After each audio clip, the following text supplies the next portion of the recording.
there.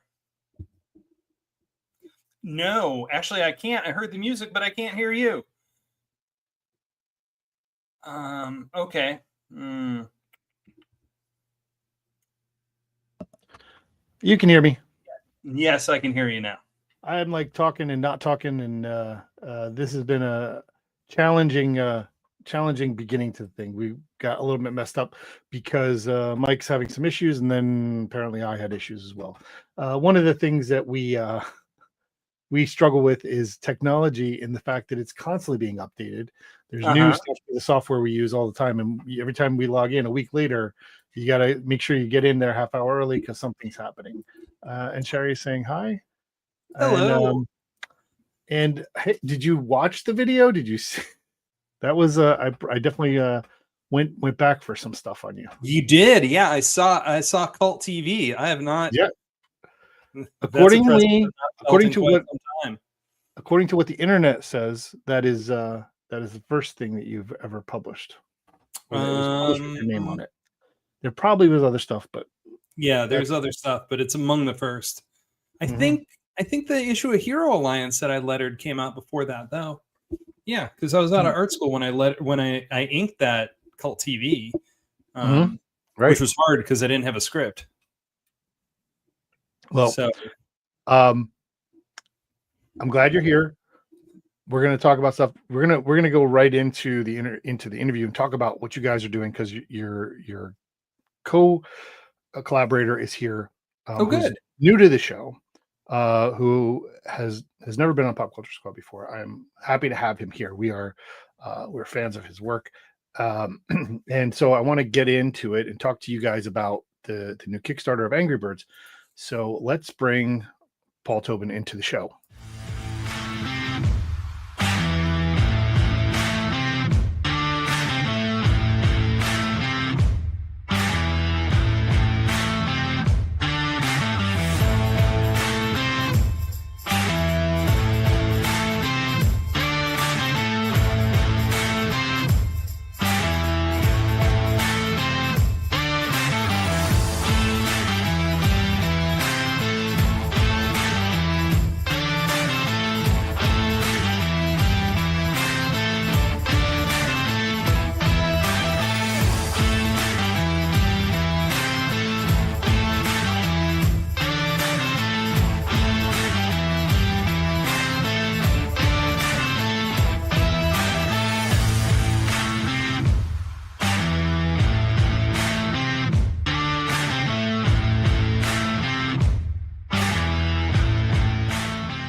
That was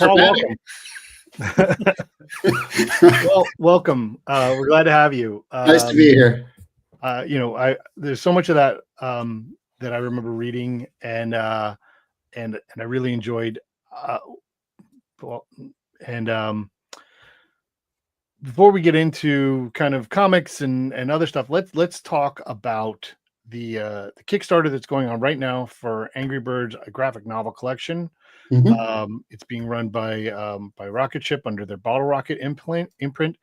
And let's just give the viewers an idea about what they have, and we're going to play the trailer for the show for the thing right now. So let's take that up.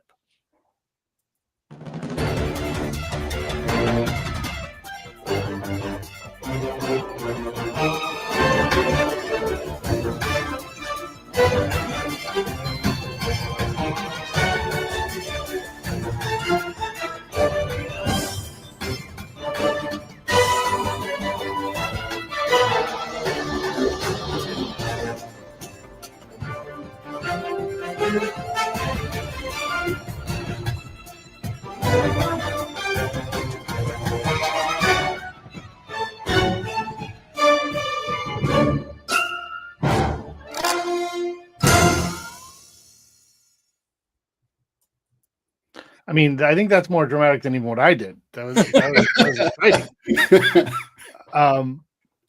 So why don't you guys tell us about what is this project about? What kind of universe are the birds in? What kind of adventures do they do? Well, we've kind of placed it in the movie universes this time, which is made Thom do a lot of updating because we're using a lot of characters that have only appeared in comics and things like that. So it's been interesting watching him like take something that's never been anything except a short round ball, basically, and turn it into a actual more not human form, but at least humanoid, which he's done amazingly. Every page has been fantastic. Oh, thank you. Yeah, I just started working on pages with a pirate.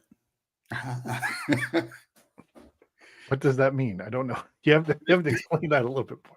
There's a pirate pig who has existed only in game form, and as far as I know, has not existed in the Angry Bird movie version. Where so this is fans of the movie, right? Of the movies and how they work, but stories where characters can come from the game into that universe that exists there. That's pretty cool. That's very interesting how you're molding that. And Paul, we're using pretty much like anything that's ever been in a game, we sort of have access to, which is nice, but at the same time, I don't want to, Thom, believe me, there's been plenty of times that I'm like, let's put these 30 characters in this one panel because we haven't seen them yet. And then I go, oh man, don't be that right. Pages are only 6x9. Right. It's a 6x9 format, so that's good. And there are 3 graphic novels in this Kickstarter. Correct. And they're starting to come out, if I'm correct, next spring, the end of the spring or beginning of sometime next year. Their first one will be out, right? And they'll come in some sort of regular fashion after that. That's the concept of how this is going to work. Correct. Yeah. And then who knows more down the line. I've written so much Angry Birds in my life. It was kind of interesting when Tom Akel, the Rocket Pros guy, contacted me. He was like, do you know the Angry Birds? And I'm like, I've written over 2,000 pages, Tom, because I used to write Angry Birds a lot. And he's like, oh, I didn't know that. And I'm like, yeah, I'm familiar with them. But this has been a kind of an entirely different project, and it's been interesting. This is the first time, by the way, that I've worked with an artist that I knew in any capacity whatsoever, that it was going back and forth, and that I would see art, and always before it was just pretty much just turn in a script and a book came out. Yeah, pretty much, and then I would maybe hear about the trials and tribulations of the art, but not anything really going on until it was, like you say, it's on the shelves. Boom. So how is that process for you with this? I like it. I find it very inspirational.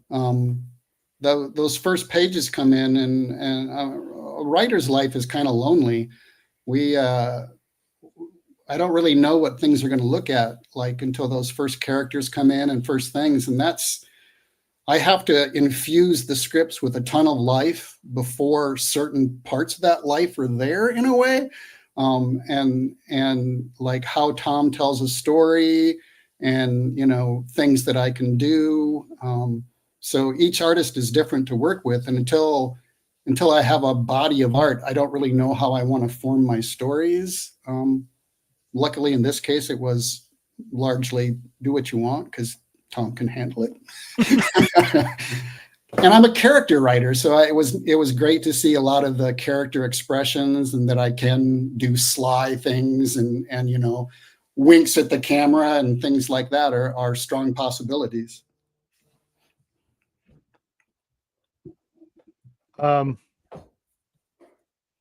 So Thom, how is it for you where you're new to Angry Birds, right? You haven't worked on it before. And so how is you? So I actually drew a 3-page story years and years ago, like 2012. Yeah. But those are different character designs because the movie universe versions are much more anthropomorphic. Like they have arms and legs and they're not just basic shapes. So it lets you do a little more, but they're more complicated to work with. And yeah, it's taken me a while to figure out how they work, how they build, like what their universe looks like when you have characters that are all those different sizes, like figuring out how door handles work is always a challenge. Like you have to figure out where your levels are and how they function in this universe and how things are built. And then Rovio comes in with, sometimes they'll have really specific things that like you just don't think about that are for some reason or another an issue. The one that I keep remembering is that the Angry Birds can't have fish as pets. Right. That one got me too. Why. I want to know why. I really want to know why.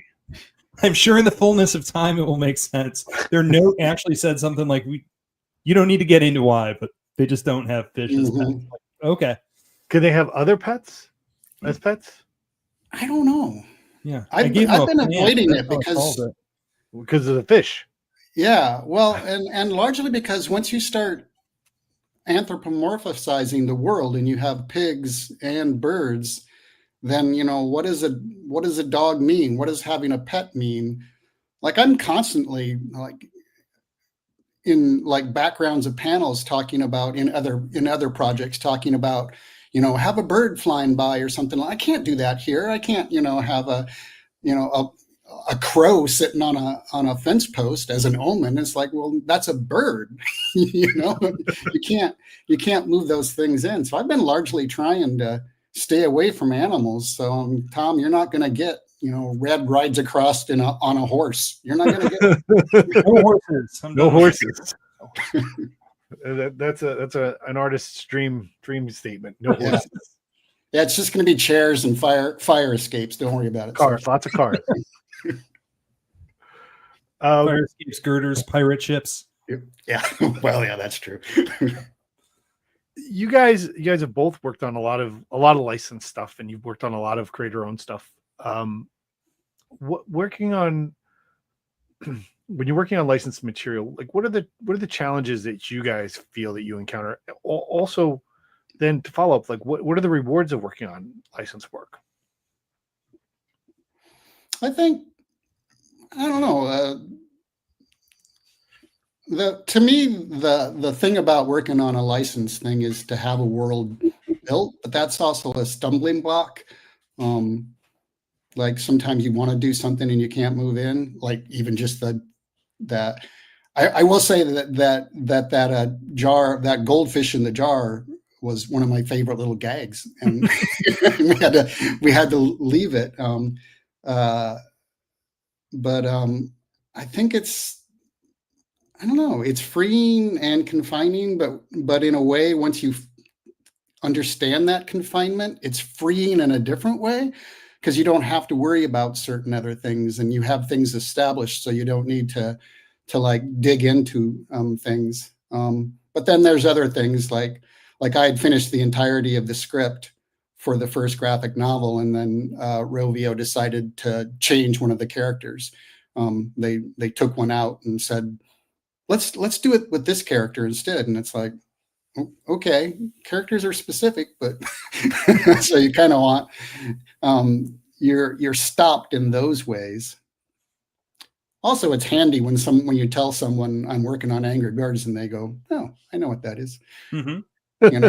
Rather than you say, oh, I'm working on this horror thing, Colder, and then they say, what's that about? And you're like, oh man, I need to talk about it for an hour now. Yeah. What about you, Tom? It's kind of like driving. Like you don't have to figure out all the rules of the road. And because of that, you know how fast you can go. And like, you don't have to worry if cars are going to stop for you because you know that there's a system in place, but also you can't drive 100 miles an hour if you want. Like you can concentrate on just the things you need to concentrate on. And it is freeing. It's nice to play in somebody else's universe and figure out how the pieces work and see where you can push. But you can't go off-roading. Yeah. Yeah. The whole structure's there, but you want to put the toys back where you found them. Yeah. Yeah. And then drawing on model, like just sometimes the characters aren't completely designed to do the things that they're called for in the story. I mean, that's a big thing with My Little Pony is that they hold things, but they don't have hands. Mm-hmm. So that's always a challenge with how much do you how much do you push? How much do you cheat? Like you can have the ponies hold something in their leg, or you can have like the ponies seem to have like sticky hooves so they can pick stuff up and just carry it around. So it's How about stuff the like birds? that. They all Figuring have out- hands, though, right? They don't have They hands. do in this series. For the Oh, most the part. birds do. Yes. Sorry. Yeah. Did you have a series where they didn't have hands? Oh, Yeah. Yeah. man, like some of the stuff that they did to us, like in my earlier iteration of working for, it was largely me and Jeff Parker, great Sure. writer, a great friend, that were writing them. And for like 6 months, it was no hands, no feet. They can't pick anything up. We don't want to have to translate it when we put it around the world, so they do not talk. And also, you can't have any signs because we don't want to translate them. So it was like no words, no picking things up. No, it was like, oh, come on. It was like so many stumbling blocks. Yeah. This one is just like, it's fun. Yeah. And on the early designs, the one that I drew before, they were all nondescript. So like they were generic pigs, but there needed to be specific pigs. Like I did a space one. They were in space wearing spacesuits, and the cheat I had was that I made their spacesuits individual so that you could tell who was who. Because when I initially drew it, I thought I could just mix and match and create characters, but they wanted like 3 generic pigs, and then I had to figure out how to make them look different even though they were the same. Because they're all having individual experiences. Yeah, they were learning how to work with other people at that time too, and they had an art director who wasn't very good with working at other people.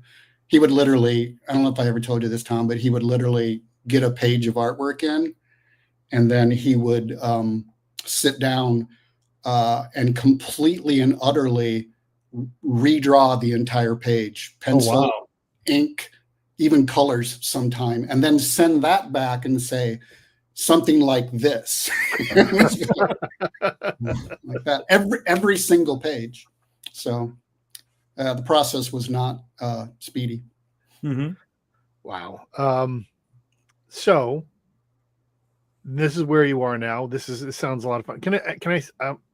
I want to put this comment in here because Robert put this up and I thought it's funny. So his anthropomorphic world has a barbecue restaurant in it. It is his anthropomorphic world.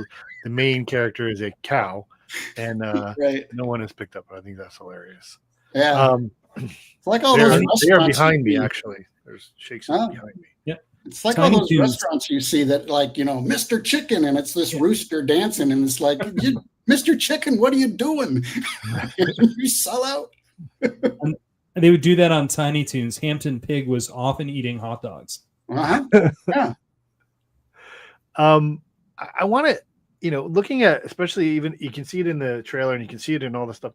There's something I'm really enjoying about what I can see of these books so far is that while it is very much in this universe, there's Thom Zahler in this art. Like it's very, I know it really well. I can see it, but there are Thomisms in the eyes and weird things, and it feels comfortable.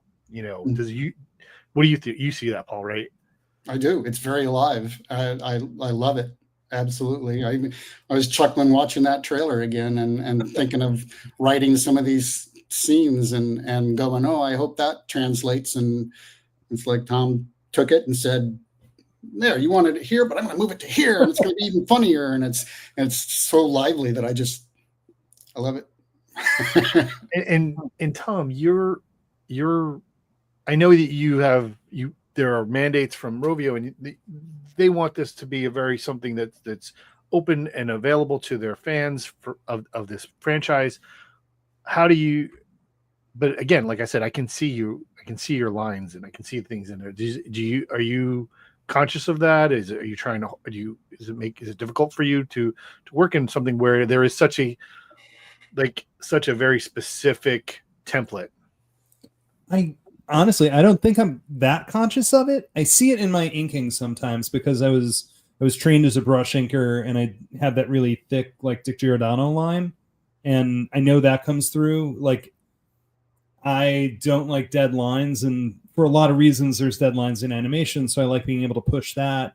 The place that I notice it the most is in the characters and the posing. Mhm. Like anytime there's a crowd scene, of which there seem to be many. There's a lot of characters. Yeah. But just like I really like figuring out how different characters stand or what they're doing. Like if they're characters in the background, they are very rarely, like, it's just, to me, it's boring if they're just in the background. Like they have their own story or they're doing something. Like they have to be servicing the scene. And that's also what keeps it interesting to draw is, if you see a secretary at a desk, that secretary should feel like she's a secretary and not just a person sitting in a chair waiting for someone to come up and deliver a line. Mm-hmm. Yeah, no, I totally get that. For everybody who's watching, in the comment section where you are right now, you can see the link to the Kickstarter, and I want to talk about the Kickstarter just a little bit more.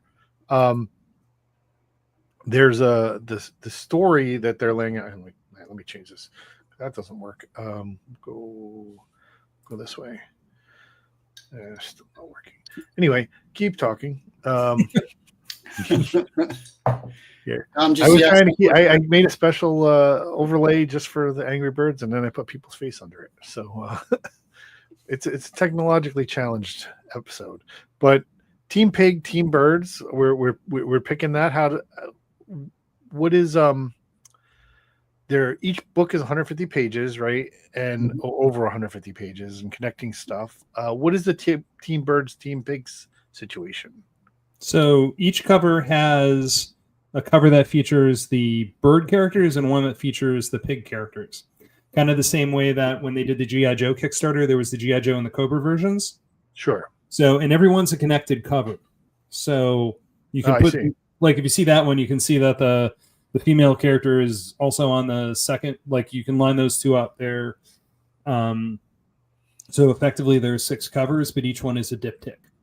And the birds are always on the camera left, they're on the left side, and then the birds are on the right, the pigs are on the left. So that's consistent throughout. That's great. Yeah, and that some of that was accidental because I did that for the first cover, and that became, hey, let's do it for all the covers. I'm like, oh, okay. I like this. I like how the TV is split in half, right? That's there are so many backer rewards for this, so many different options. There's slipcases. You can pick pigs versus birds in terms of which cover you want. There are collected versions. Signed book plates are part of it. There's digital versions and hardcovers and soft covers. Like, it is, you definitely need to go ahead and look through all of these different backer rewards. But you guys are well on your way. Is there a time frame on expectations on when the other two will come after the first one? I think the second one is supposed to hit around Halloween. My brain will not let me process anything out farther than that because I actually have to draw it. Well, okay, and then there's these hoodies and plushies and pins. And the ability, there are some backer options where you can get a Thom Zahler commission, which is great. And then, there's a creative team here as well as, all kinds of stuff. There's the shipping estimates, which you can get. Like I said, all of this is in the links. The link is in the comments section. Go ahead and click on that. We'll post it one more time before we're done. What is, Paul, when you said Tom Akel approached you and said, do you know Angry Birds? Obviously not paying attention, but but when you got the opportunity, you've done this before. Why come back? Because they're fun. Okay. I like having fun. I always try to have several projects going at a time that are different because it refreshes my head. And I'm doing some novels right now, and I'm doing some horror right now, and I'm doing sort of a superhero thing right now. And, it's fun to have fun sometimes, and be able to tell just the stupidest jokes possible. But sometimes stupid jokes are funny. So it's great. It's just keeps my brain fresh. And it's not that hard to translate between or transition between things. It's like I do straight up horror, and then I often get the question of how can you do like horror as scary as you do, but also do humor. And it's like, because it's all just timing. It's all just like build, release, or hold that tension and things like that. So if you're working with an artist in a comic book, or if I'm writing it in prose, it's just hold that line until it's time for that release. And it's like, and build the characters so that you give a crap about what's happening to them. It's all pretty much the same thing. Please don't put that on. Paul says all his writing is pretty much the same thing. Well, so I kind of want to talk about this because, so for example, like Tom, you do a lot of things that have different genres and different themes, and some are more adult and some are less adult, and some are, when you kind of approach a project and you have an age range, or do you ever approach with an age range, or do you just say, I'm writing this story and however it comes out, it comes out? For my stuff, like my creator-owned stuff, I write what I think the story needs to be. Like the story comes formed enough where I know how dark or how light or how complicated I want it to be, and that informs what the project is like. Like I guess on Ghost Whiskers, that which I did for Storm King, it's about a boy and his two cats who see ghosts. That one I knew I wanted a young reader's story, but in coming up with the story that I was going to tell, that kind of put the guardrails on to let me know how far I could go. Like if you're telling a story about a 5-6-year-old kid who moved into town, you're kind of limited with where he can go and what he can do, and that puts those guards up for how dark you're going to be able to go. And then for something like My Little Pony or Angry Birds, like if you're writing a story that feels like it could be an episode or part of that universe, like if you're writing Star Trek, when you've gone too far, unless you're Strange New Worlds, when you can't go too dark. Like there was a big thing in Star Trek 6 where they showed the blood of the Klingons and it was floating, and that was like you can push the envelope so much, but when you're going past the level of what that franchise is. So I think the story informs most of it. Like I do, like with Love and Capes, I have that rule that is, if this is a joke that Kevin Smith would have made in the 90s, then I will not make it because that's too far. So sometimes you'll have stuff like that, but for the most part, your story's going to inform. Like when you come up with the idea to write a kid's book, you're not going to push it so far and have too much violence or sex or whatever, because it won't naturally be part of that story. Do you ever change halfway through? I've had that happen a couple of times where it's like you build this, and you're like, I'm trying to stay within these guardrails, but this guardrail is getting breached, and that's where I want the story to go. Every once in a while, where like there's been a joke that's been darker. Like a lot of it's a super high bar, but I love how Calvin and Hobbes could push the envelope. Like it was generally funny, but then their house would get broken into, or the squirrel would get hurt, or any of those stories where you saw exactly how far you could go, but it was still in the tone of what those characters are. Mm-hmm. So usually if there's something that's going to break everything, I'll find that out before I get too far in the story.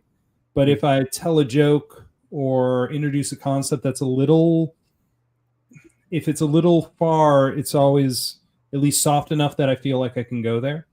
Mm-hmm. Like there are not a lot of sex jokes in Love and Capes, but there are one or two. Mm-hmm. But they feel very natural to what's going on. And then when you write that line, it's not that you can't get rid of something that's perfect. It's just that it fits so well that you can't get rid of it. At least for me. What about you? Right. Oh, I'll change projects midstream. Yeah, like AIM. Obviously, personal projects, you can't do it with like, oh, I'm just going to kill Spider-Man or whatever and things like that. They don't allow you to do that. But yeah, Well, they do, but you have to have a plan. Yeah. I had that happen with My Little Pony, where somebody was on Twitter asking me, "Are you going to?" I've lost audio. Yeah, we lost. This is the we can't hear you. No. You're on mute. Now you're muted. This is the episode of technical difficulties. Okay, I think I figured it out. Yeah, you're good. Okay. Yeah, you're back. Paul, you came in late. Normally, my co-host is here. He was having technical difficulties. I was having technical difficulties. I hope that my technical difficulties were not his technical difficulties, because he couldn't hear me. But apparently, my mic was switched. But he was having other issues. He couldn't hear anything anyway. So my mic wasn't working. His headset wasn't working, and he's not here. So now we're gonna keep going with technical difficulties. But the thing is, the Angry Birds will not be technically difficult. It will be good. It will be there. It's on there. I want to keep coming back to it because I think this is great. I'm looking forward to it. And Rocket Ship puts together just the most beautiful stuff. I worked with them with a webtoon that I did called Messenger, and the graphic novels that they ended up making from those are just gorgeous. Just like one of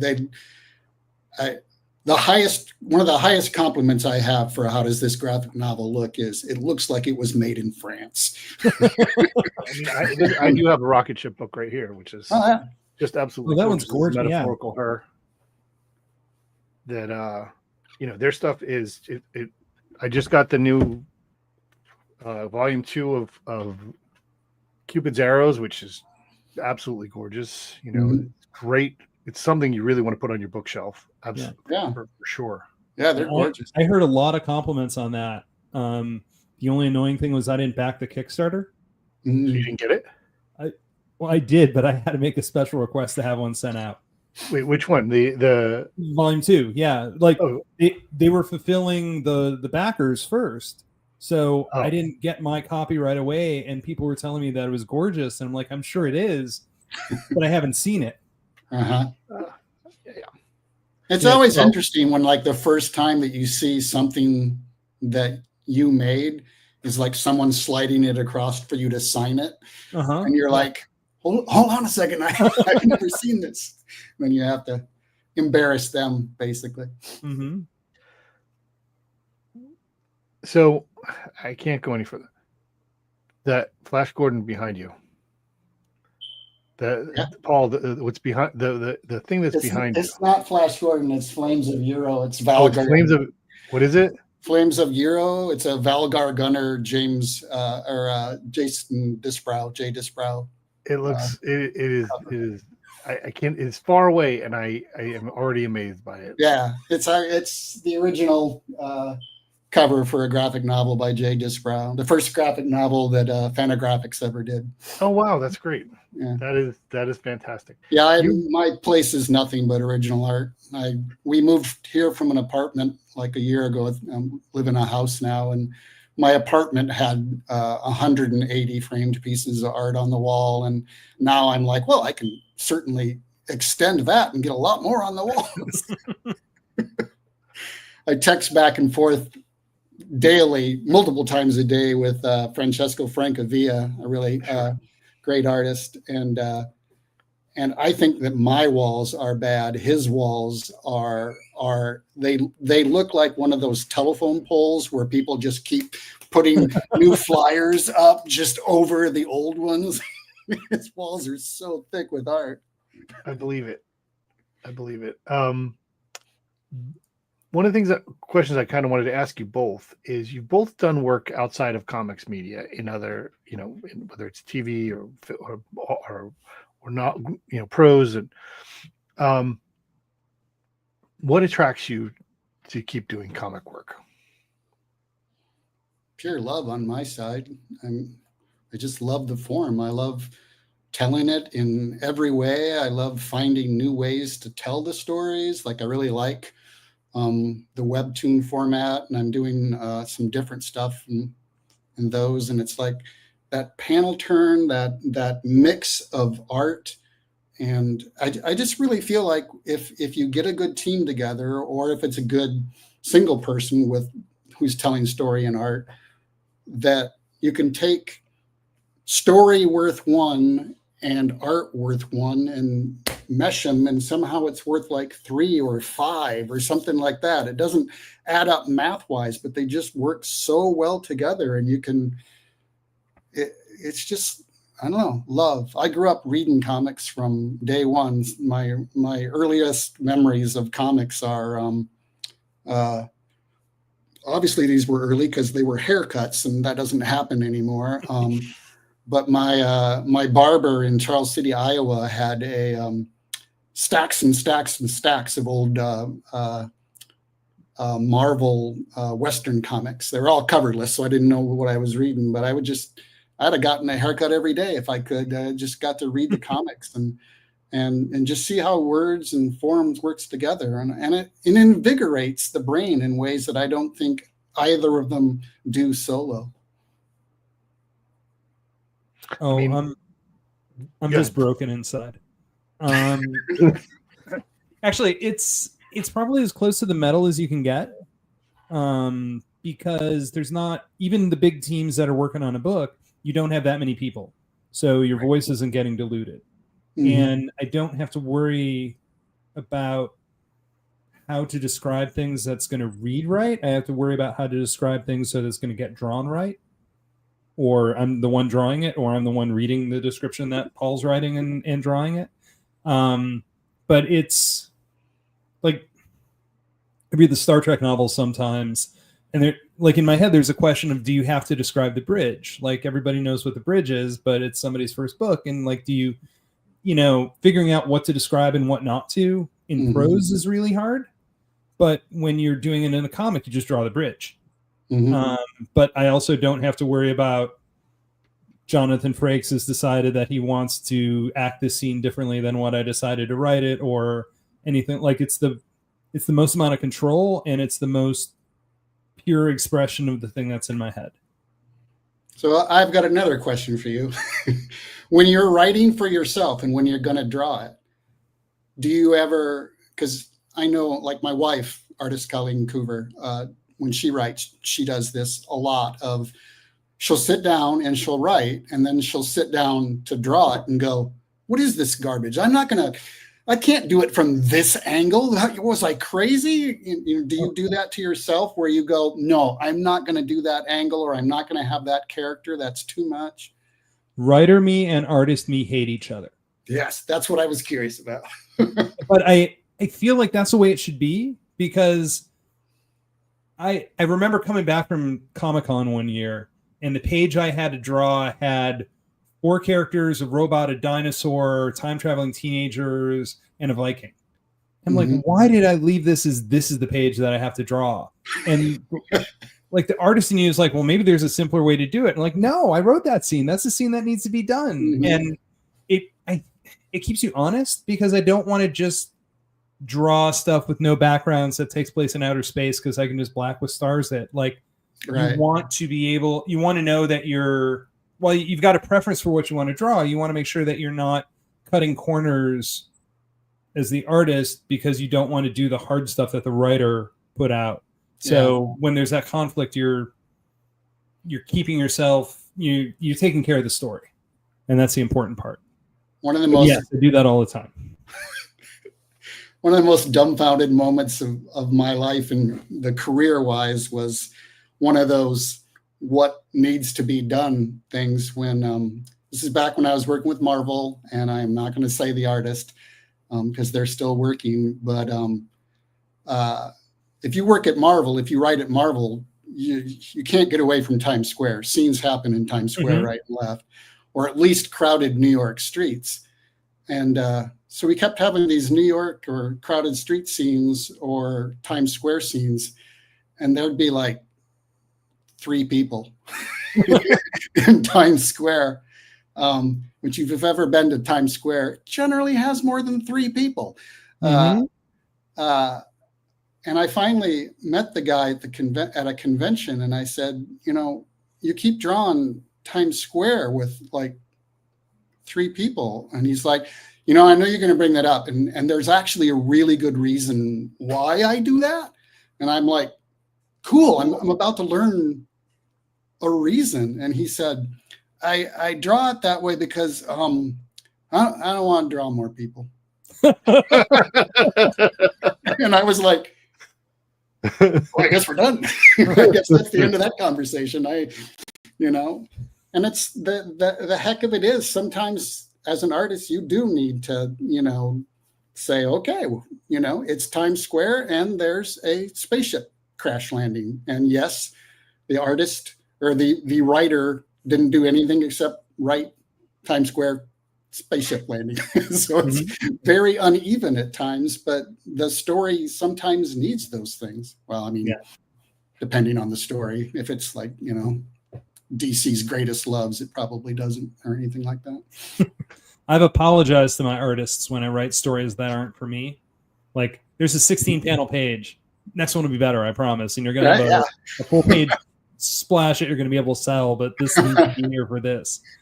And it's interesting to me to figure out the ways to like draw a crowd scene without, like, you don't have to draw as much of the crowd as you think. I mean, you got to be honest about it a couple times, but like black shadows do a lot of work. Yeah. And shoulders that are just kind of button into the panel. Backs of heads. Fine. Yeah. Where the camera angle is. There's so many different ways to approach it.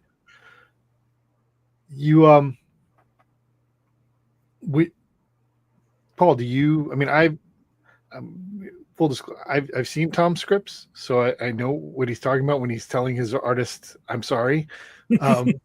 But do you do that? Do you communicate with your artists in scripts? I think the process of how an idea comes, it gets written, it gets drawn, or vice versa, right? I love the way that works. So does that work for you? Do you communicate that way? It depends on who I'm working with. Okay. Like I'm working with a guy right now on a different project that's not announced yet. That like he and I are okay friends. I would say that we're better friends, but we can't. This is part of why he doesn't speak very good English, and I don't speak very good Spanish. So every script that I send him gets translated. So I'm not talking to him in a script. I'm talking to an editor who will talk to a translator who will talk to the, so it's not, it feels a little more distanced. And if I'm talking to somebody like Tom, I don't know how much I was talking to you directly at first because I just didn't know you. But yeah, well, did you know that I was drawing the book when you were writing it? Not at first, no. Yeah. Tom Akel had you in mind, but Rovio hadn't said yes. So I had to, Sure. But yeah, I think like this latest script that I just sent has a few more. Tom, if you feel like doing it this way, that's really okay with me. I don't want my scripts to be I said, there are 87 people in the audience, and if there's 86, I will be enraged. It's like, just get the point across that I'm trying to make, and it's fine. Well, that, like, one of the rules I learned about writing scripts early was that you're not allowed to surprise your artist. Yes. So that shadowy figure turns out to be this woman, and you're like, oh, I was drawing it like a dude for the exactly. Yeah. Like you have to spoil that stuff. But and don't be one of those guys. Don't be one of those writers that on like page 21 of a page 22 script or a 22-page script says, okay, she reaches into her purse. By the way, she's been carrying a purse, and she. It's like, no, give that, don't surprise your editor. Don't surprise your artist by any means. Because like you say, you don't want to find out, oh, it's been the Black Widow all the time. I've been drawing Kingpin.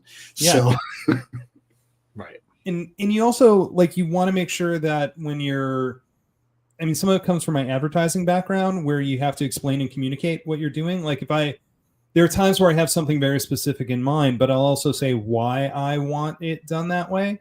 Mm-hmm. Because if you just tell someone to draw 87 characters, like that's going to feel like really constraining. But if you say, I need you to draw 87 characters because we need to see that it's a prime number and that's going to be relevant to later on when this becomes a treasure hunt. But like, if you can explain why the thing needs to be done, then you understand why you're being asked to do it. Like, it doesn't just feel arbitrary. Yeah. If you know that I'll try to actually put that in a script if it's something like there are 6 people in the background, and by the way, the dialogue refers to 6 people. So if we sort of need this to match up, things like that. Yeah, I love stuff like that. Do you have a favorite bird or pig? Oh, is there one that you? Well, let's put this this interestingly. So when you're writing and you're writing dialogue, is there something that you feel closer to? Character you feel closer to when you're writing that dialogue? I'll commit. Red is my favorite, which is kind of boring. Well, it's but his little bursts of rage, I understand. As far as pigs, I don't know. There's one called Ross that I kind of like just because he's dumb. And it's fun to write a dumb guy, an affable dumb guy. The pigs to me are pretty nice people. I feel like they should get an egg now and then. It's cool.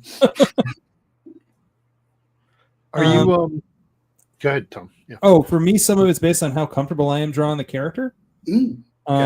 So I think that's why I like the pigs.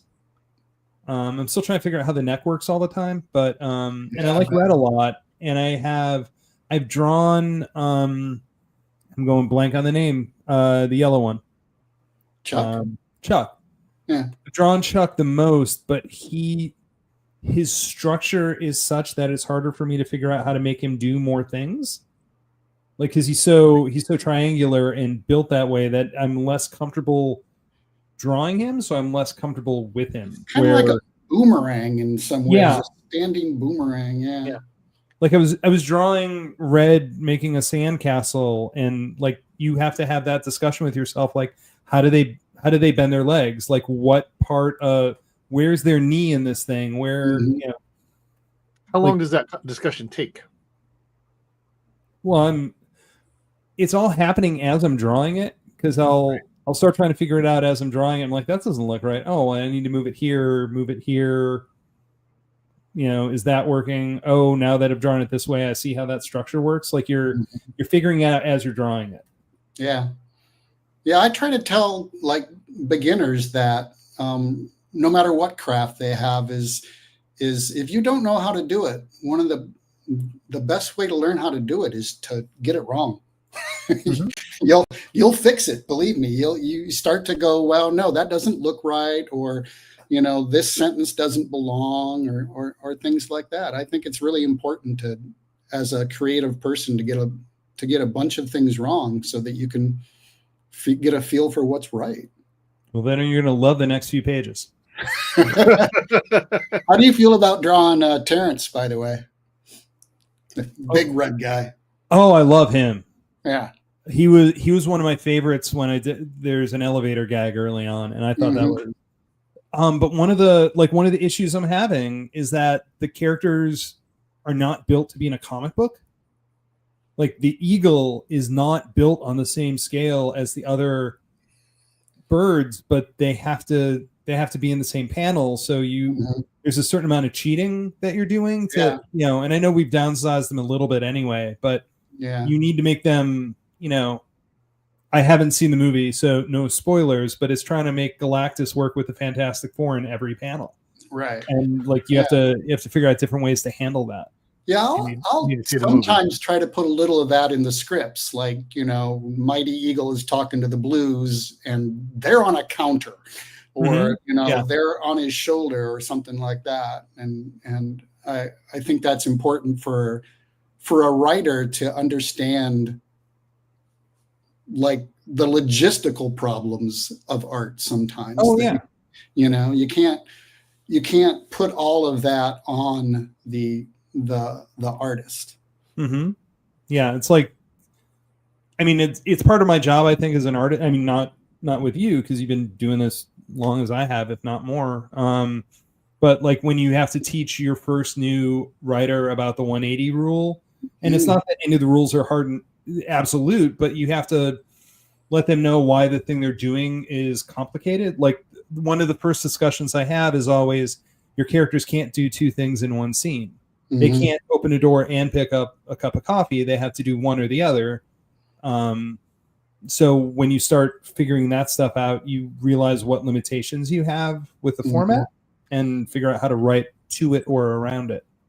Well, I think it behooves a writer too to understand that scenes are being built as the artist reads or the editor reads. So I hate looking at a script that will say, let's just use, for instance, Red and Chuck are in this scene. So Chuck says this, then Red says this. And it's like, no, if Red is going to speak first, say Red is in the panel first, and then Chuck, establish the speaking order in the description order and things like that, because you're building a panel or a page and you need to set those things up as you go. So if you're saying, one person is here and then there's this last person that I'll mention, except they speak first, then it's like, well, that's just this sudden readjustment of a panel that I think a writer needs to be aware that the artist is going to look at it that way. But more important, more important than the artist, but more important, I think the writer needs to be thinking in those terms from the start. That you're writing a script for the purpose of creating a comic, and so know your format. Where it's like, getting to know the webtoon format has been weird for me, because every single panel is a page turn. It's like there's no, it's like you're going to be going like that. So it's this whole different pacing. I find it amazing to work in different formats, just because you learn so many different things. And you learn where you've become sedate, and you learn that there's more tools to use.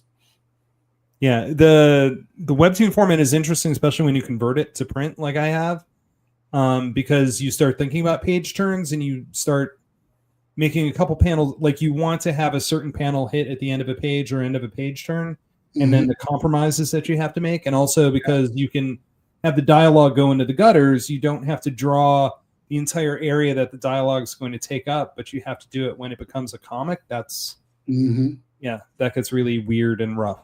Yeah, when Rocket Ship made the Messenger webtoon, they were like, "Do you want us to just handle translating this into comic book format?" And I'm like, "Yeah." I don't want to do it.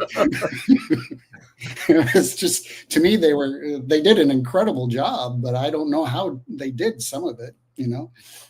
I didn't want to do it, but I had strong opinions on how it should be done, so I did mine. Let's talk for a second about Rocket Ship and Bottle Rocket, which there's 8 Kickstarters that have already done, and they're doing this in partnership with Rovio. So I've backed a ton of the Rocket Ship and Bottle Rocket projects. They are always high quality. They're delivered in a timely manner. There's great communication, so I highly recommend anybody who's on the fence at all. You shouldn't be. This is going to be a great project. It looks fantastic. I know you're running out of time, Paul, and I appreciate you being here. I'm so sorry, but yeah, I have a thing. And that's fine. We appreciate you being here. We will get you back maybe later on. We'll talk some more. I would love to do that. But thanks so much for being here, and we'll let you go. Tom, good to see you again. Right, good seeing you. See ya. Thanks for this. I don't want to keep you too long either. This show has been interesting and technically challenged. But since I do have you here Sure. for a second, you're working on Angry Birds. I am. It's right over there. In fact, and there is on your website are there still copies of the commission book people can get, or is that on the website? Or is that only a show? I think I have that up there. There are copies you can get, and then I'm toying around with the idea of doing another one of those next year. And where are you going to be next, where people can find you and get copies of things that they would want? So near the end of the month, I'm going to be at Everpree Northwest, which is a My Little Pony convention in Seattle. The week after that is Labor Day weekend, and I will be at Dragon Con.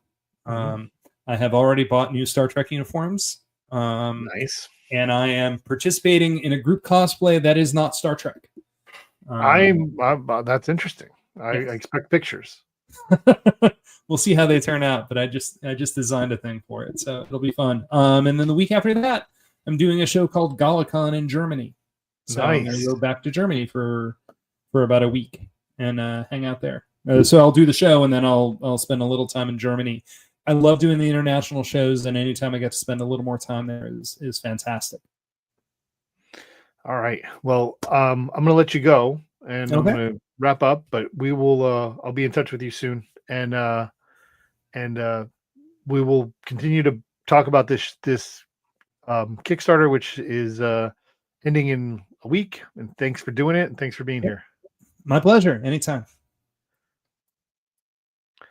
All right, folks, this has been super challenging. I may end up fixing stuff earlier, so it maybe doesn't look as bad. But this was fun, and I can't say enough about going out and backing this Kickstarter. I'm going to put one more time in the comments. We're really excited about it. Thank you for being here. We will be back next week. I promise we will get past all the technical difficulties. Aubrey Sitterson and Jed Doherty are going to be here next week. We're going to talk about their new book, Free Planet. This is a copy of it, one of it. We're going to talk about this. We'll talk about some of the other stuff they've done. We'll talk about comics. I'm sure we'll probably talk about Howard Chaykin. So there'll be that. And as I said earlier, which you probably didn't hear me, but in case you didn't, we will be at Terrificon this weekend, so stay tuned to Pop Culture Squad on all of our social media platforms. We'll be maybe doing some videos, and we'll be talking to people and letting you know what's going on there. Thank you everybody for being here, for supporting Pop Culture Squad wherever you do, and we'll see you next time.